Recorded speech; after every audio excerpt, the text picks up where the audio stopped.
hadir bertatap muka tentunya untuk bisa menghadiri rangkaian.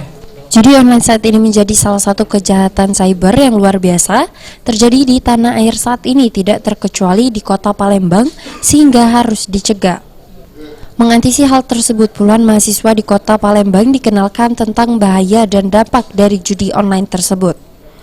Menurut perwakilan dari OJK Kantor Regional 7 Sumbaksel, Wahyu Kresnanto mengungkapkan jika judi online sudah terlibat dalam transaksi trade atau jual beli sehingga harus untuk diawasi.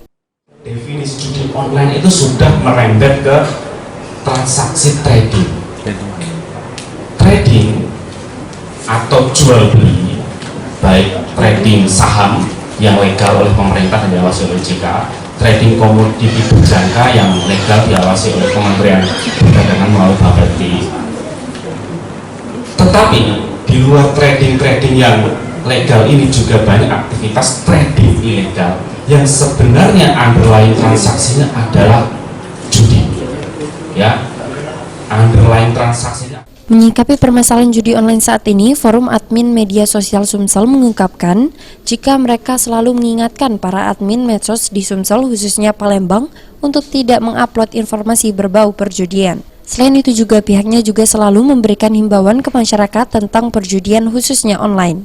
Kalau kita di FAMS mungkin lebih meminimalisir ya, dalam artian ketika ada iklan terkait judi online kita menolak.